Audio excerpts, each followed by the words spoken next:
औज़ु बिल्लाहि मिनश शैतानिर रजीम बिस्मिल्लाहिर रहमानिर રહીમ।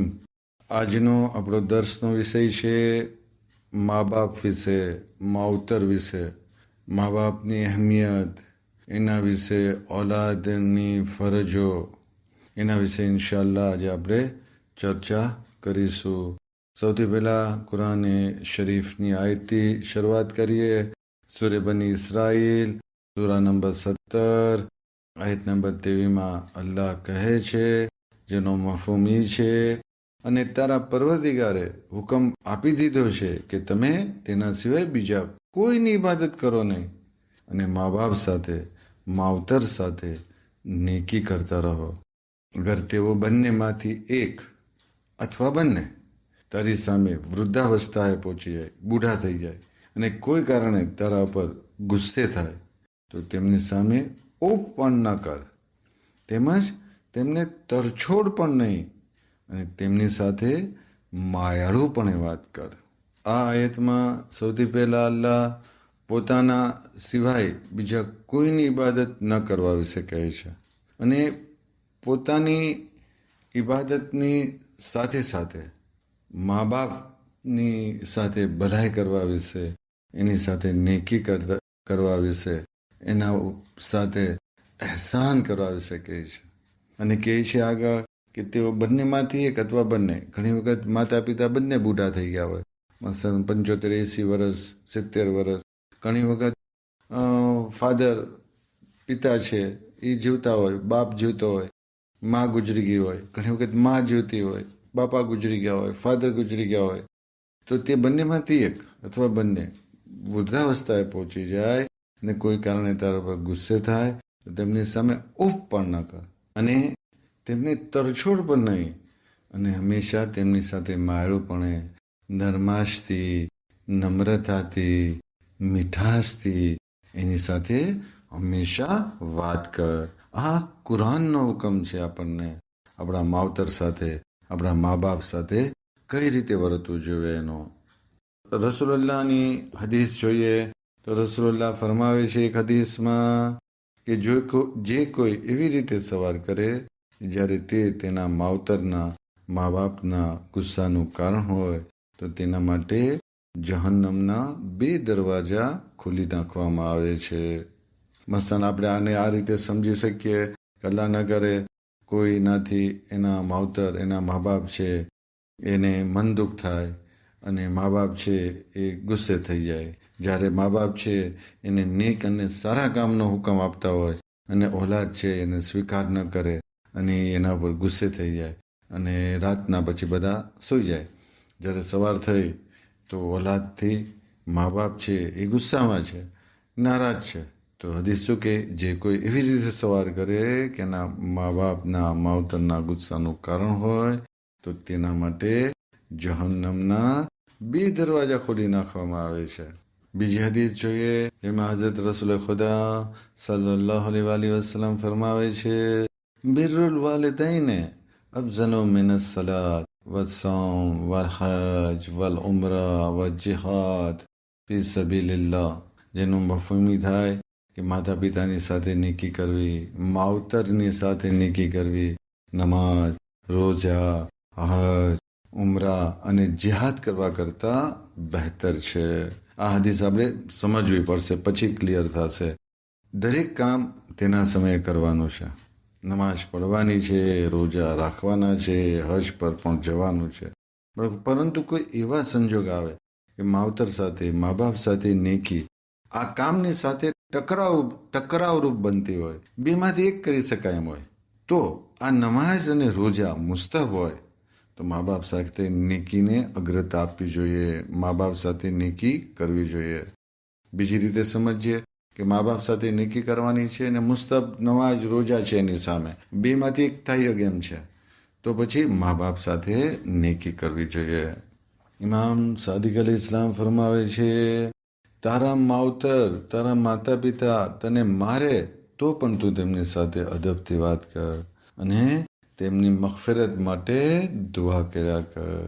એ જ માસૂમનો ઇરશાદ છે કે સખત નજરથી તેમની સામે જોવું પણ નહીં, પરંતુ સ્નેહભરી દ્રષ્ટિ, પ્યારભરી દ્રષ્ટિ, પ્યારભરી નજરોથી જ તેમને હંમેશા જોવા. વાતચીત દરમિયાન એમના અવાજથી વધુ મોટા અવાજે બોલવું નહીં. તેમની આગળ અહંકારથી ચાલવું નહીં. તેમને આગળ ચાલવા દે, પોતે ગુલામો અને નોકરોની જેમ પાછળ પાછળ ચાલવું. ઇમામ મુસા કાઝિમ અલૈહિસ સલામ ફરમાવે છે કે તેમને નામ લઈને બોલાવો નહીં. મમ્મી પપ્પાને, માવતરને એનું નામ લઈને નહીં બોલાવાના. માને માં અને પિતાને પિતા કહીને બોલાવા. તેમની આગળ બેસવું નહીં, તેમની પાછળ બેસવું. એવું કામ ન કરવું જેથી કોઈ તમારા માવતર વિશે, તમારા માતા પિતા વિશે કાંઈ ખરાબ બોલે. મસલન કે હા તું આ ભાઈનો દીકરો, ખરાબ બોલામાં, તો એનાથી આપણા મા બાપનું નામ ખરાબ થયું. તો એવું કોઈ કામ ન કરવું જેથી માતા પિતા વિશે કોઈ ખરાબ બોલે. એક ઓર હદીસમાં રસૂલુલ્લાહ સલ્લલ્લાહુ અલૈહિ વસલ્લમ ફરમાવે છે, જેના માતા પિતા, જેના માવતર ખુશ હશે, ખુશ રહેશે, તેનાથી હું પણ ખુશ રહીશ. અને ફરમાયું, જન્નત તમારી માતાઓના, માના કદમ નીચે છે. એટલે કે તેમને આજ્ઞાધીન રહી, તેને ફરમાબરદાર રહી, ખુશ રાખશો તો તમને જન્નત મળશે. અને એક હકીકત એ પણ છે કે જેવું કરીએ એવું આપણે પામીએ. જેવું કહેવત છે ગુજરાતીમાં, જેવું વાવીએ એવું લણીએ. આંબા વાવ્યા હોય તો કેરી ખાઈએ, અને બાવળિયા વાવ્યા હોય તો કાંટા વાગે. એક હકીકત છે. તો એક સાચો વાક્યો મુસ્લિમ સમાજનો છે, એ તમને શેર કરું કે એક શહેરમાં એક મા બાપ હતા અને એને 2 દીકરા હતા નાના નાના. હવે જે આ પિતા હતા, એના ફાધર હતા, એને એના પપ્પા સાથે જરાય ન બને અને માથાકૂટ કર્યા જ કરે, એની સાથે ચડબડ કર્યા જ કરે અને એના બાપને અઝિયત આપ્યા જ કરે. હવે એક વખત એવું થયું કે આ ભાઈ કે જે એના 2 નાના નાના દીકરા હતા, એ ભાઈ પોતાના વાલિદને, પોતાના ફાધરની સાથે એટલું લડ્યા, એટલો ઝઘડો કર્યો કે એના ફાધરને છાતીમાં દુખવા શરૂ થયું, એટેક આવી ગયો. અને ત્યાં જ તે ચાલુ ઝઘડામાં એ ભાઈ ગુજરી ગયા, એક્સપાયર્ડ થઈ ગયા. પછી તો મૈયતનું એલાન કર્યું, જનાજો ઉઠ્યો, દફનાવ્યા. ટાઈમ જતા વાર નથી લાગતો, ધીમે ધીમે ટાઈમ જવા લાગ્યો. ત્યાં સુધી કે આ ભાઈના છોકરા ધીમે ધીમે મોટા થવા લાગ્યા. હવે આ ભાઈના છોકરાઓને એની હારે ન બને. 2 છોકરાઓ એના પપ્પા સાથે બોલે, માથાકૂટ કરે, બાંધે, જામે જ નહીં.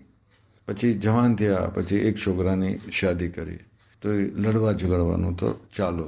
તો એના પપ્પા કહે કે ભાઈ તું જુદો થા, તમે 2 માણસ જુદા થવા લો. એને કરી દીધા જુદા. એક છોકરો રહ્યો જે કુંવારો હતો, એ પછી એની શાદી કરી. એની શાદી થઈ તોય તે એને એના પપ્પા સાથે ઝઘડવાનું, માથાકૂટ કરવાનું શરૂ. થોડો ટાઈમ થયો, તેના પપ્પા કાલે ભાઈ તું તારી વાઈફને લઈને વયો જા, તારી બાયડીને લઈને વયો જા, અમે બંને એકલા રહ્યો છું, જાઓ તમે 2 ભાઈઓ વયા જાઓ. 2 ભાઈઓને ભાડે રહેવા મોકલી દીધા, બીજા રૂમમાં બીજા ઘરે રહેવા મોકલી દીધા. એક વખત શું થયું ખબર નહીં, આ બંને ભાઈઓ પોતાના બાપના, પોતાના ફાધરના બંગલે આવ્યા અને એના ફાધર સાથે એટલો ઝઘડો કર્યો કે એના ફાધરને એટેક આવી ગયો, છાતીમાં દુખવા શરૂ થયું અને ત્યાં જ તે એ ખતમ થઈ ગયા, ગુજરી ગયા. 25 વર્ષ પહેલાનો સેમ ઇતિહાસ, સરખી તારીખ, સરખો ઇતિહાસ રિપીટ થયો.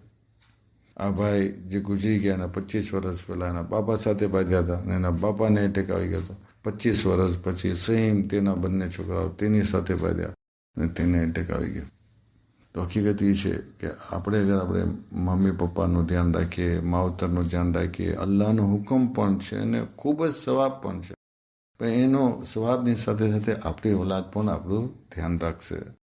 ઇબ્રાહિમ બિન મરહમે પોતાની માતાને કડક શબ્દો કીધા, કડકાઈને વાત કરી, સખત શબ્દો કીધા. જ્યારે ઇમામ સાદિક અલૈહિસ્સલામે એની સાથે મુલાકાત થઈ તો ઇમામે ફરમાયું એવું તે શું હતું કે તે તારી માતાને કડક શબ્દો કીધા? શું તને ખબર નથી કે તેમનું જ પેટ એવું હતું કે જેમાં તું રહ્યો? તેમનો ખોળો હિંચકાથી વધારે સારો હતો કે જેમાં તું બેસતો હતો? પછી કીધું, હવે ક્યારેય સખ્તી કરતો નહીં. એક માણસ પૈગંબર ઇસ્લામ સલ્લલ્લાહુ અલૈહિ વસલ્લમની ખિદમતમાં આવ્યો અને કીધું, યા રસૂલલ્લાહ, મને જિહાદનો શોખ છે. આપે ફરમાયું, અલ્લાહની રાહમાં જિહાદનો મર્તબો એવો છે કે માર્યો જઈ તો અલ્લાહની નજીક તું હયાત છો, તને જન્નતમાં રોજી મળશે અને તેનો અજર ખુદાથી છે. જીવતો રહીશ તો ગુનાહોથી એવો પાકો સાફ થઈ જાય કે જાણે માતાના પેટથી પેદા થયો. હવે તેને બીજી વાત કરી. આગળ કીધું રસૂલલ્લાહને. તેને કીધું, મારા માતા પિતા જયીબ છે. તેઓ મને જિહાદ માટે ઇજાજત નથી આપતા, પરમિશન નથી આપતા, તો હું શું કરું? પેલા કીધું જિહાદમાં જવું, તો રસૂલુલ્લાહે જિહાદની ફજીલત બતાવી. પછી કે મારા માતા પિતા, મારા માવતર બુઝુર્ગ છે, એની રજા નથી આપતા. તો પછી રસૂલુલ્લાહે એને કીધું, જો એમ છે તો તું તેઓની પાસે રહે અને તેમની સેવા કર અને ખુશ રાખ. અલ્લાહની કસમ, તારા માતા પિતા, તારા માવતર તારાથી એક દિવસ ને એક રાત ખુશ રહે તો અલ્લાહની રાહમાં 1 વર્ષ જિહાદ કરવા કરતાં ઉત્તમ છે. ઇમામ અલી નકી અલૈહિસ્સલામ ફરમાવે છે, મા બાપની નાફરમાની કરવી, માવતરની નાફરમાની કરવી એ ઓછા રિસ્ક અને જિલ્લત તથા રૂસવાઈનું કારણ છે. આ રીતે આપણે પેલા દર્શમાં જોયું કે મા બાપનું ઘણી બધું અહેમિયત રાખે છે આપણા જીવનમાં. આપણે એને હર હંમેશ ખુશ રાખવા જોઈએ. એ એક દર્શ આપણે પૂરો કરીએ છીએ. ઇન્શાલ્લાહ પછી પાછો આપણે બીજો દર્શ આના વિશે લેશું. અલ્લાહ પાસે દુઆ છે કે આપણને હર ભલા, બીમારી, આફતથી હિફાજતમાં રાખે, આપણી તમામ નેક હાજતોને પૂરી ફરમાવે, આપણે જે કાંઈ દર્શમાં પડ્યા અને સાંભળ્યું તેના પર અમલ કરવાની તૌફીક આપે. વાખિરુ દાવાના અનિલ હમ્દુલિલ્લાહિ રબ્બિલ આલમીન.